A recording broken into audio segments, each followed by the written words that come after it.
Hello दोस्तों, नमस्कार। स्वागत है एक बार फिर से आप सभी के अपने प्रिय चैनल पर। दोस्तों आपको बता दें जो अभी की सबसे बड़ी खबरें आ रही हैं, जहां पर एलओसी पर इंडियन आर्मी की बड़ी दहाड़ भाग खड़ा हुआ पाकिस्तान। बताएंगे दोस्तों कैसे पाकिस्तान इंडिया बॉर्डर में घुसने की कोशिश कर रहा था और इंडियन आर्मी ने कैसे जवाब दिया है दोस्तों, ताकि सीधे उल्टे पांव भागता हुआ नजर आया है। बताएंगे आपको खबर। उससे आगे बताएंगे जहां पर रिकॉर्ड स्तर पर पहुंचा ड्रैगन के साथ भारत का व्यापार घटा और बढ़ा। बताएंगे इसकी पूरी जानकारी। क्या रहा 2021 का मामला, साथ ही आगे बताएंगे जहां पर अपने दोस्त पाकिस्तान से ही भिड़ गया तालिबान, जिसके बाद देश के अंदर इमरान खान से लोग ने कहा और दिलाओ मान्यता। बताएंगे दोस्तों बड़ी खबर आ रही है। साथ ही आगे बताएंगे जहां पर चीन में भारत के नए राजदूत प्रदीप रावत चीनी मीडिया का इतना ध्यान क्यों खींच रहे हैं दोस्तों। बताएंगे आखिर उनकी क्या खासियत और चाइना को आखिर उन राजदूत को लेकर इतना इंटरेस्ट क्यों है दोस्तों, इसकी बड़ी जानकारी देंगे आपको। साथ ही आगे बताएंगे जहां पर कोरोना के ओमिक्रॉन वेरिएंट से भी ज्यादा खतरनाक है डेल्मिक्रॉन। जी हां दोस्तों, डेल्मिक्रॉन वेरिएंट उससे भी ज्यादा खतरनाक बताया जा रहा है। बताएंगे इन देशों में बरपाने लगा है डेल्मिक्रॉन अपना कहर। बताएंगे क्या है ये और कौन सा नया वेरिएंट है कोरोना का। साथ ही दोस्तों आपको बताएंगे जहां पर ओमिक्रॉन को लेकर इन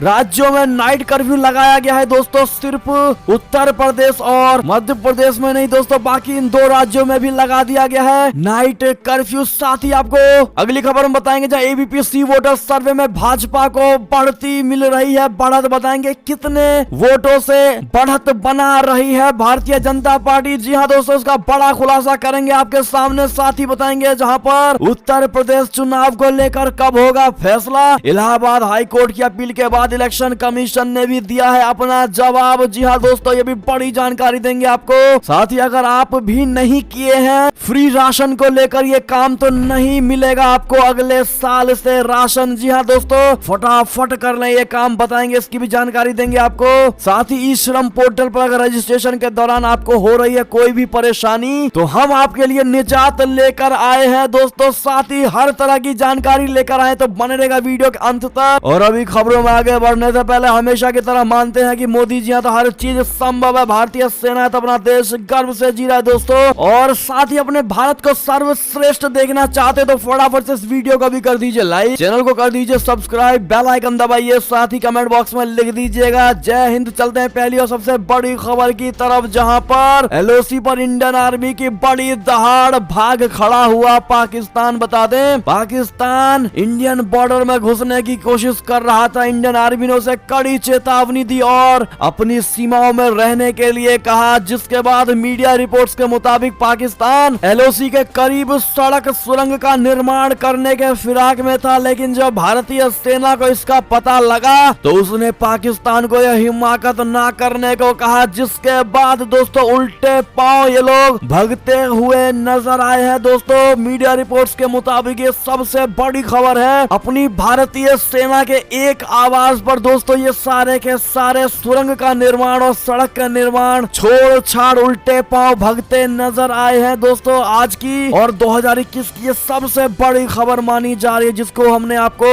अभी बताया है दोस्तों। ऐसे में अगर आप भी अपने भारतीय सेनाओं का जमकर सपोर्ट करते हैं दोस्तों, तो इस वीडियो को एक लाइक जरूर कर दीजिएगा। अगली खबर की बात करें जहां रिकॉर्ड स्तर पर पहुंचा ड्रैगन के साथ भारत का ट्रेड, भारत का व्यापार घटा और बढ़ा। आपको बता दें भारत और चीन ने इस साल तब एक महत्वपूर्ण उपलब्धि हासिल की जब उनके द्विपक्षीय व्यापार ने 100 अरब डॉलर के ऐतिहासिक आंकड़े को पार कर लिया है। हालांकि इसका दोनों देशों की राजधानियों में कोई खास उल्लेख नहीं हुआ, क्योंकि बीजिंग द्वारा समझौतों का उल्लंघन किए जाने के चलते पूर्वी लद्दाख में सैन्य गतिरोध के कारण एशिया के दो बड़े देशों के संबंध विशेष रूप से खराब दौर से गुजर रहे हैं। आपको बता दें दोस्तों भारत और चीन के बीच में रिश्ते मधुर नहीं है दोस्तों, और भारत ने हमेशा से खुद का प्रोडक्ट बनाने की कोशिश की है जब से गलवान घाटी जैसे विरोध हुए हैं दोस्तों। ऐसे में भारत ने आत्मनिर्भर बनकर भी दिखाया है और आज इस मील के पत्थर को भी भारत ने पूरा करके दिखाया और बता दिया है कि आत्मनिर्भर भारत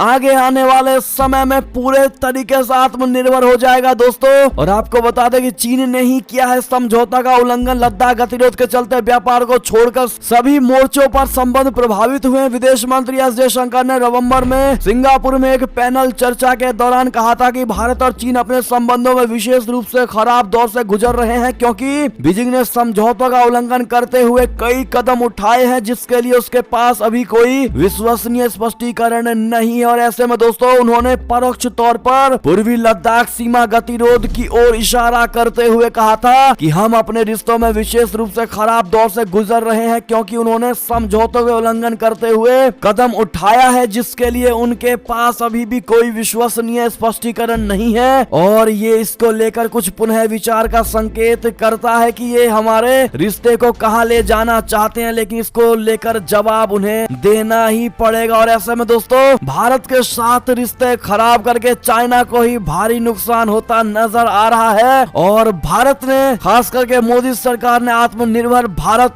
की पहल करके भारत को अब उठाने की कोशिश कामयाब होती नजर आ रही है। दोस्तों आपको क्या लगता है, क्या आप भी आत्मनिर्भर भारत का सपोर्ट करते हैं? दोस्तों हाँ या ना में जवाब जरूर दीजिएगा। अगर हाँ तो हमारा भारत आत्मनिर्भर होगा जरूर लिख दीजिएगा। बढ़ते अगली खबर की तरफ, जहां अपने दोस्त पाकिस्तान से ही भिड़ गया तालिबान। देश के भीतर इमरान खान से लोग ने कहा और दिलाओ तालिबानियों को मान्यता। बता दें अफगानिस्तान में तालिबान की वापसी के बाद से उसकी सरकार को मान्यता दिलाने के लिए सबसे ज्यादा कोशिशें अगर कोई कर रहा है तो वो है पाकिस्तान की तरफ से ही हुई है दोस्तों। लेकिन अब सीमा विवाद को लेकर दोनों आमने सामने आ गए हैं। बुधवार को तालिबान ने सीमा पर पाकिस्तानी सेना को बाड़ा बनाने से रोका तो पाकिस्तान के सैनिकों ने गोलीबारी कर दी। अब पाकिस्तान के भीतर ही तालिबान को लेकर विदेश नीति पर सवाल खड़े होने लगे हैं। बता दें पाकिस्तान पीपुल्स पार्टी यानी पीपीपी के सांसद रजा रब्बानी ने शुक्रवार को अफगान तालिबान को लेकर समर्थन देने को लेकर इमरान खान सरकार की जल्दबाजी पर सवाल उठाया है। दोस्तों उन्होंने कहा कि जब अफगानिस्तान की तालिबान सरकार दोनों देशों के बीच की सीमा को नहीं मानती फिर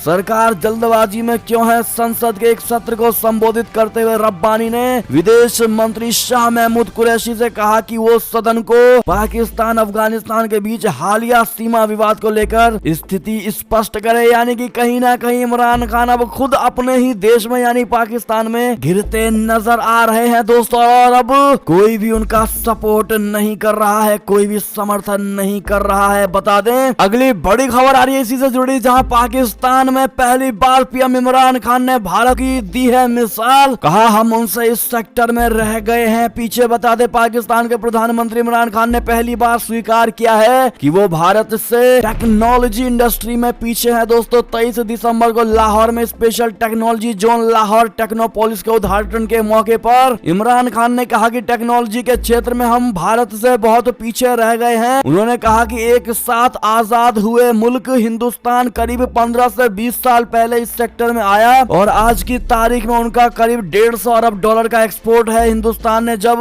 1990 के दौरान वैश्वीकरण को अपनाया तो यहाँ सबसे पहले विदेश में रहने वाले भारतीयों ने निवेश करना शुरू किया। इसे देखने के बाद दुनिया की बड़ी कंपनियां भारत पहुंची। ये हमारी बदकिस्मती है कि हमने अपने देश में कभी भी इस पर ध्यान नहीं दिया और जो देश निर्यात में हमसे पीछे थे वो आज हमसे आगे बढ़ गए हैं। भारत हमसे टेक्नोलॉजी के मामले में 10 साल आगे बढ़ गया है। यानी कि दोस्तों चलो कहीं ना कहीं इमरान खान ने इस बात को तो माना कि भारत पाकिस्तान से आगे। अगर आप भी मानते हैं दोस्तों भारत ने कड़ी मेहनत की है, भारत ने कभी भी आतंकवाद का सपोर्ट नहीं किया है, हमेशा से आतंकवाद को खत्म करने की पहल रखी है दोस्तों। लेकिन इमरान खान की तरह नहीं, जिन्होंने देश को पढ़ाई के मामले में आगे बढ़ाने के बजाय आतंकवाद की शिक्षा दिलाई है दोस्तों, तो वो देश गर्त में जाना लाजमी था। क्या कहते हैं आप लोग, क्या जवाब देना चाहेंगे इमरान खान को, जरूर बताइएगा। चलते अगली खबर की तरफ, जहां चीन में भारत के नए राजदूत यानी प्रदीप रावत आखिर चीनी मीडिया का इतना ध्यान क्यों खींच रहे हैं, आपको बता दें दोस्तों इनकी ये कौन कौन सी बड़ी वजह है। दोस्तों पहली बात जो जानकारी आ रही है आपको बता दें, विदेश मंत्रालय ने सोमवार को बताया है कि चीन के आधिकारिक मंदारिन भाषी जानने वाले राजनयिक प्रदीप कुमार रावत बीजिंग में भारत के अगले राजदूत के रूप में पदभार संभालेंगे। नीदरलैंड में भारत के राजदूत रावत विक्रम मिस्त्री का स्थान लेंगे, जिन्होंने इस महीने की शुरुआत में लगभग 3 साल का कार्यकाल पूरा किया है। रावत की नियुक्ति चीन में तब हो रही है जब दोनों देशों के द्विपक्षीय संबंध तनावपूर्ण बने हुए हैं। पूर्वी लद्दाख में वास्तविक नियंत्रण रेखा यानी एलओसी पर अप्रैल 2020 से ही दोनों देशों के सैनिक आमने सामने। आपको बता दें दोस्तों कि आखिर ऐसा क्या है कि आज आश्चर्यजनक ढंग से पूरे चीनी मीडिया ने प्रमुखता से रावत की नियुक्ति को लेकर खबरें प्रकाशित करनी शुरू कर दी है दोस्तों। और छोटे मीडिया से लेकर बड़े मीडिया तक सबने रावत को तवज्जो देना शुरू किया है दोस्तों। चाइना की मीडिया की बात कर रहे हैं, आपको बता दें जो पहला बड़ा कारण हो सकता है वो ये है कि चीनी भाषा के ज्ञान से चीनी मीडिया खुश है। दूसरा सबसे बड़ा कारण उनके चीनी नाम को लेकर भी उत्साह है दोस्तों। साथ ही रावत के लिए चीन नया नहीं है। साथ ही दोस्तों सीमा पर तनाव से वो पूरे तरीके से वाकिफ है, यानी रावत सीमा पर तनाव से वाकिफ है जिसे उन्होंने विभिन्न क्षमताओं से निपटा है। उन्हें नई दिल्ली में चीन की नीति को संभालने वाले वरिष्ठतम अधिकारियों में से एक माना जाता है। और जो कारण हो सकते हैं वो ये है कि भारत चीन संबंधों के सुधरने पर मीडिया ने उम्मीद भी जताई है इनको लेकर। क्या कहते हैं दोस्तों, आप लोग क्या राय है आपकी प्रदीप कुमार रावत के इस चाइना में पोस्टिंग को लेकर बताइएगा जरूर। अगली खबर की बात करें जहां रूस चीन दोस्ती पर पुतिन की लगी मुहर, बोले एक साथ मिलकर बना रहे हैं हाईटेक हथियार, टेंशन में आ सकता है अपना भारत। बता दे दोस्तों रूस के राष्ट्रपति व्लादिमीर पुतिन ने अपने सालाना प्रेस कॉन्फ्रेंस में चीन के साथ दोस्ती की खुलकर तारीफ की है। उन्होंने चीन को एशिया का निर्विवाद नेता तक करार दिया है। पुतिन ने खुलासा किया है कि रूस और चीन साथ मिलकर कई हाईटेक हथियारों को बना रहे हैं। पुतिन के इस बयान को भारत के लिए बड़ी टेंशन बताया जा रहा है। अमेरिका के खिलाफ चीन और रूस के करीब आने से एशिया में शक्ति संतुलन के भी बिगड़ने का खतरा है। बढ़ते अगली खबर की ओर जहां पर आतंकी हमले को लेकर खबर, बलूचिस्तान प्रांत में चेक पोस्ट पर आतंकियों ने किया बड़ा हमला जिसमें 2 सैनिक शहीद हुए हैं। बता दे पाकिस्तान के बलूचिस्तान प्रांत में एक पुलिस चेक पोस्ट पर आतंकियों ने बम से हमला कर दिया। इसमें 2 पाकिस्तान सैनिक शहीद हो गए। शुक्रवार को पुलिस अधिकारी ने यह जानकारी दी है। बलूचिस्तान के केच जिले में चेक पोस्ट पर वाहनों की जांच चल रही थी। इसी दौरान आतंकियों ने ताबड़तोड़ फायरिंग शुरू कर दी और एक बम फेंक कर फरार हो गया जिसमें 2 सैनिक मारे गए। बलूचिस्तान प्रांत में 1 महीने के भीतर यह दूसरी बड़ी घटना है दोस्तों। अगली खबर की बात करें जहां पर जनवरी में भारतीय रेल नेटवर्क से जुड़ जाएगा नेपाल। जयनगर से जनकपुर ट्रैक शुरू करने की पूरी है तैयारी। बता दें जनवरी 2022 में भारत और नेपाल के बीच रेल सेवाएं शुरू होने की संभावना है। रिपोर्ट्स के मुताबिक जयनगर से बर्दीबास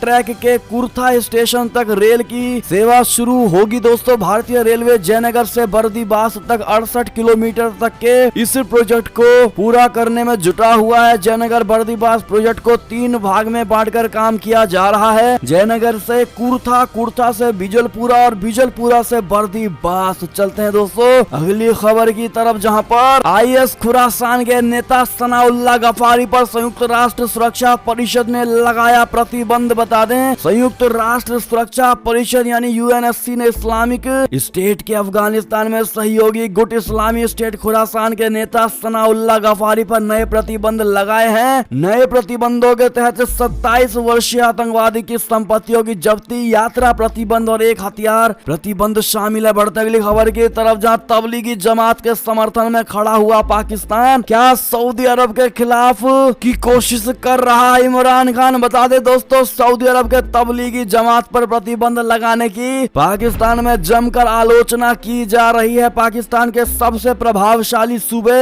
यानी पाकिस्तानी पंजाब प्रांत की विधानसभा में तो विधायकों ने तबलीगी जमात के समर्थन में बाकायदा प्रस्ताव तक पारित कर दिया है। पक्ष और विपक्ष के सभी विधायकों ने एक सुर में दावा किया है कि तबलीगी जमात का आतंकवाद से कोई लेना देना नहीं है। तो वहीं सऊदी अरब के धार्मिक मंत्रालय ने प्रतिबंध का ऐलान करते हुए कहा था कि यह संगठन आतंकवाद का एंट्री पॉइंट है। चलते अगली खबर की तरफ जहां पर Bharat lithium battery supply chain में टॉप 10 देशों में हुआ शामिल। US और मैक्सिको तक को छोड़ा पीछे। बता दे इलेक्ट्रिक वाहन उद्योग काफी हद तक लिथियम पर निर्भर है दोस्तों। इलेक्ट्रिक वाहनों एक लोहे तैयार की जाने वाली रिचार्जेबल बैटरी में लिथियम एक महत्वपूर्ण घटक है। दुनिया भर में कई देश लिथियम बैटरी के निर्माण और निर्यात के लिए लिथियम के नए स्रोतों पर अध्ययन कर रहे हैं। लिथियम खनन और बैटरी उत्पादन में अब भारत भी महत्वपूर्ण भूमिका निभाएगा। बता दे हाल ही में भारत को उन 10 देशों की सूची में शामिल किया गया है जिनमें लिथियम के खनन और बैटरी निर्यात की क्षमता। एक रिपोर्ट में बताया गया है कि लिथियम की वैश्विक सप्लाई चेन में भारत की महत्वपूर्ण भूमिका होगी। VC एलिमेंट्स द्वारा जारी एक रिपोर्ट में बताया गया है कि लिथियम का उत्पादन करने वाले शीर्ष 10 देशों में भारत का स्थान 9वें पायदान पर है दोस्तों। इसके लिए अपने भारत को अपने आप ही कांग्रेचुलेशन कह दीजिएगा दोस्तों। और कितने भाई बहन मानते हैं कि मोदी जी हैं तभी ये चीज संभव हो पा रहा है, वो कमेंट में जरूर बताइएगा। और चलते अगली खबर की तरफ, लेकिन जिन भाई और बहनों ने वीडियो को लाइक नहीं किया दोस्तों, आपसे रिक्वेस्ट है हमारी मेहनत को सफल करने के लिए एक लाइक अवश्य कर दीजिएगा। बात करें अगली खबर की, जहां पर जर्मनी अफगानिस्तान से और 15,000 लोगों को निकालेगा। बता दे जर्मनी की विदेश मंत्री अन्नालेना बेयरबाक ने कहा है कि अफगानिस्तान की मदद के लिए और भी कुछ नहीं किए जाने की जरूरत है। उन्होंने 15,000 और लोगों को अफगानिस्तान से निकाल कर जर्मनी लाए जाने की प्रतिबद्धता दोहराई है। जी हाँ दोस्तों, अगली खबर की बात करें, जहां पर चीन से जापान भी है परेशान, टक्कर देने को रक्षा बजट में की भारी बढ़ोतरी। बता दें चीन से बढ़ते चुनौती के बीच जापान ने अपने रक्षा बजट में रिकॉर्ड बढ़ोतरी की है। जापान की कैबिनेट ने अप्रैल 2022 से नए वित्त वर्ष के लिए 47.2 बिलियन डॉलर के रक्षा बजट की मंजूरी दी है। दोस्तों रिपोर्ट्स के मुताबिक जापान ने लगातार 10वीं बार अपने रक्षा बजट में बढ़ोतरी की है। जापान का रक्षा बजट देश के सकल घरेलू उत्पाद बोले तो जीडीपी के 1% को पार कर चुका है। दोस्तों अगली खबर की बात करें, जहां पर अमेरिका ने कसा चीन पर शिकंजा। बता दें राष्ट्रपति जो बाइडेन ने शिनजियांग से आयात पर प्रतिबंध लगाने वाले उस कानून पर हस्ताक्षर कर दिए हैं दोस्तों। यानी कि अब पूरे तरीके से अमेरिका ने ऑफिशियली चाइना से आयात पर प्रतिबंध लगा दिया है दोस्तों। ऐसे में जो बाइडेन के इस फैसले का आप समर्थन करते हैं तो कमेंट में जरूर बताइएगा। बढ़ते हैं अगली खबर की तरफ, जहां पर कोरोना के वेरिएंट की बात करते हैं दोस्तों। अब ओमिक्रॉन से भी खतरनाक है डेल्मिक्रॉन वेरिएंट, इन देशों में बरपाने लगा है कहर। बता दें आखिर क्या है इस वायरस का प्रकोप दोस्तों और कैसे ये ओमिक्रॉन से अलग है, बताएं। कोरोना वायरस के ओमिक्रॉन वेरिएंट से जूझ रही दुनिया के सामने अब एक और वेरिएंट डेल्मिक्रॉन का खतरा बढ़ गया है। यूरोप के कई देशों में लगातार बढ़ रहे कोविड संक्रमण के पीछे एक नए डेल्मिक्रॉन वेरिएंट के होने की आशंका जताई जा रही है। बता दें ओमिक्रॉन जो कि SARS-CoV-2 का ही एक वेरिएंट B.1.1.1529 है, जिसका बहुत म्यूटेशन हो चुका है। सबसे पहले ये दक्षिण अफ्रीका में रिपोर्ट किया गया था। ये बहुत तेजी से फैलता है दोस्तों और अब तक डेल्टा वेरिएंट की तुलना में हल्के लक्षण दिखाया था। इसका मृत्यु दर भी डेल्टा से कम है। डेल्मिक्रॉन वेरिएंट डेल्टा और ओमिक्रॉन वेरिएंट का भी एक संयोजन है, यानी इंटीग्रेशन है दोस्तों, जिसमें तेजी से संक्रमण फैलने की क्षमता है। यानी कि ओमिक्रॉन अभी ठीक से आया भी नहीं कि डेल्मिक्रॉन भी आ गया है। दोस्तों क्या कहना चाहेंगे आप लोग, आपकी क्या राय होगी इस पर कमेंट में जरूर बताइएगा और अपना ख्याल अवश्य रखिएगा दोस्तों। इसी बीच जो बड़ी खबर आ रही है भारत से, जहां पर ओमिक्रॉन के खतरे को देखते हुए यूपी मध्य प्रदेश के बाद अब हरियाणा और गुजरात ने भी लागू किया नाइट कर्फ्यू। बता दे कोरोना वायरस के नए वेरिएंट ओमिक्रॉन के फैलने का डर लगातार भारत में बढ़ता जा रहा है, जिसे देखते हुए राज्य सरकारों ने एहतियाती कदम उठाने शुरू कर दिए हैं। उत्तर प्रदेश और मध्य प्रदेश के बाद अब हरियाणा और गुजरात सरकार ने नाइट कर्फ्यू लगाने का ऐलान कर दिया है। आदेश के मुताबिक राज्य में हर रात 11 बजे से सुबह 5 बजे तक नाइट कर्फ्यू लगा होगा। हरियाणा और गुजरात में क्रिसमस की रात से हर रात नाइट कर्फ्यू की घोषणा कर दी गई है। दोस्तों कोरोना की तीसरी लहर की आशंका के बीच मनोहर सरकार ने हरियाणा में नाइट कर्फ्यू फिर से लागू करने का फैसला कर दिया है। साथ ही ट्रेनों और रोडवेज बसों में सफर के लिए भी वैक्सीन की दोनों डोज लगवाना जरूरी कर दिया है। सरकारी बैंकों, hotel, restaurant, marriage palace, mall, cinema घरों में भी उन लोगों की एंट्री बैन रहेगी जिन्होंने कोरोना वैक्सीन की दोनों डोज नहीं लगवाई हुई है। ये हरियाणा की खबर थी दोस्तों। चलते अगली बड़ी खबर की तरफ, जहां पर एबीपी सी वोटर सर्वे उत्तर प्रदेश विधानसभा 2022 को लेकर खबर है दोस्तों, जहां पर भाजपा को लगातार मिल रही है बढ़त। समाजवादी पार्टी का ग्राफ स्थिर तो बसपा पर लगातार घट रहा है लोगों का भरोसा। बता दें यूपी चुनाव को लेकर एबीपी सी वोटर सर्वे में भारतीय जनता पार्टी को एक बार फिर बढ़त मिलती दिखाई दे रही है। पिछले 10 दिनों के लोगों के मूड के आधार पर सर्वे रिपोर्ट आई है, जिसमें भाजपा अपने पिछले आंकड़े से बढ़ती दिख रही है दोस्तों। तो वहीं समाजवादी पार्टी लोगों का समर्थन बढ़ाने में कामयाब होती नहीं दिखाई दे रही। तो वहीं यूपी चुनाव में एक बार फिर बहुजन समाज पार्टी और कांग्रेस का प्रदर्शन बेहतर होता नहीं दिखाई दे रहा है। आपको बता दें दोस्तों एबीपी सी वोटर के 23 दिसंबर तक के सर्वे में 48% लोगों ने माना है कि भारतीय जनता पार्टी फिर से सरकार बना सकती है। तो वहीं 31% लोगों ने माना है कि समाजवादी पार्टी जीतेगी। तो वहीं 7% लोगों को लगता है कि मायावती के नेतृत्व में बहुजन समाज पार्टी एक बार फिर यूपी की सत्ता में वापसी कर सकती है, तो वहीं 6% लोगों ने प्रदेश में कांग्रेस की सरकार बनने का दावा किया है। 2% लोगों को लगता है कि प्रदेश में विधानसभा त्रिशंकु होने वाली है दोस्तों, तो वहीं 3% लोगों ने किसी प्रकार की जानकारी नहीं होने की बात कही है। ऐसे में दोस्तों भाजपा का ग्राफ लगातार बढ़ता नजर आ रहा है। पहले 42 से 47 से 48 पहुंच गया है। ऐसे में भाजपा का ग्राफ आप किस नजरिए से देखते हैं दोस्तों, और आपको क्या लगता है कितने प्रतिशत भाजपा उत्तर प्रदेश में जीतेगी, कमेंट में जरूर बताइएगा। और कितने सीटों के साथ देखते हैं हमारी भारत की जनता का ओपिनियन कितना सटीक बैठता है। दोस्तों बढ़ते अगली खबर की तरफ, जहां पर यूपी चुनाव को लेकर कब होगा फैसला। इलाहाबाद हाईकोर्ट की अपील के बाद इलेक्शन कमीशन ने भी दिया है जवाब। बता दें चुनाव आयोग ने हाईकोर्ट की अपील पर संज्ञान लेते हुए कहा है कि अगले सप्ताह यूपी का दौरा कर हालात की समीक्षा की जाएगी। इसके बाद रैलियों पर रोक या चुनाव टालने को लेकर फैसला लिया जाएगा। हाईकोर्ट की इस अपील का जवाब मुख्य चुनाव आयुक्त बोले तो CEC सुशील चंद्रा ने दिया है और कहा है कि चुनाव आयोग की एक टीम यूपी जाकर हालात की समीक्षा करेगी। आपको बता दें दोस्तों कि ओमिक्रॉन के बढ़ते मामलों ने सभी की चिंता बढ़ा रखी है। ऐसे में गुरुवार शाम को ही इलाहाबाद हाईकोर्ट ने चुनाव आयोग और PM मोदी से चुनावों को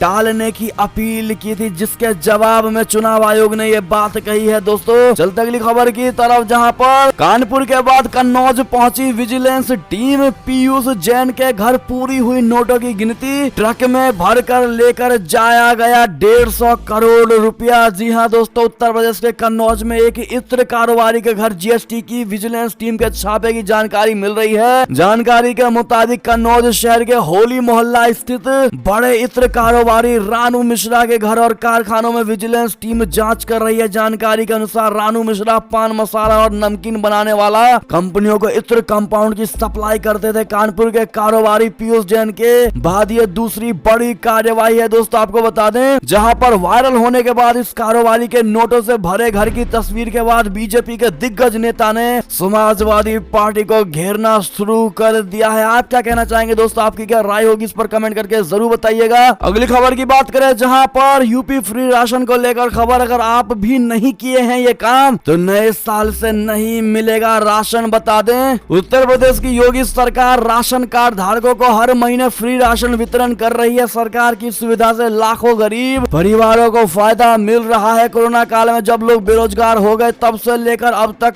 सरकार मुफ्त राशन दे रही है और इसी बीच सरकार राशन कार्ड धारकों को दुगना राशन बांट रही है। अगर ऐसे में आप भी इसका लाभ लेना चाहते हैं और जल्द राशन कार्ड में अपना नाम जुड़वा लें, मुफ्त राशन की सुविधा का लाभ लेने के लिए राशन कार्ड में नाम जुड़ना अनिवार्य है दोस्तों। और नाम जुड़वाने के लिए जरूरी चीजें क्या क्या होने वाली हैं और कैसे आप इसके लिए आवेदन कर सकते हैं दोस्तों, ये सारी जानकारी हमने स्क्रीन पर दी है। फिर भी आपको बता दें दोस्तों कि राशन कार्ड में अपना नाम जुड़वाने के लिए एप्लीकेंट के पास resident proof, Aadhaar card, income certificate, mobile number और पासपोर्ट साइज फोटो होना बेहद जरूरी है। इसके अलावा आवेदक गरीबी रेखा से नीचे होना चाहिए। बाकी डिटेल्स हमने स्क्रीन पर दे ही दी है दोस्तों। अगली खबर की बात करें, जहां ई श्रम पोर्टल पर रजिस्ट्रेशन के दौरान हो रही हो अगर कोई भी परेशानी तो तुरंत आप इस नंबर पर कॉल कर सकते हैं, आपको मिलेगा समाधान। जी हाँ दोस्तों, असंगठित क्षेत्र में काम करने वाले लोगों के लिए केंद्र सरकार ने ई श्रम पोर्टल की शुरुआत की थी ताकि श्रमिकों तक सरकारी योजनाओं का लाभ पहुंचाया जा सके। लेकिन श्रमिकों को योजनाओं का फायदा उठाने के लिए सबसे पहले ई श्रम पोर्टल पर पंजीकरण करवाना होगा। वहीं इसके बाद आपको ई श्रम कार्ड मिलेगा जिसके माध्यम से सभी योजनाओं का आप तक लाभ पहुंचेगा। आपको बता दें दोस्तों, अगर आपको भी पंजीकरण करवाते वक्त किसी भी प्रकार की परेशानी हो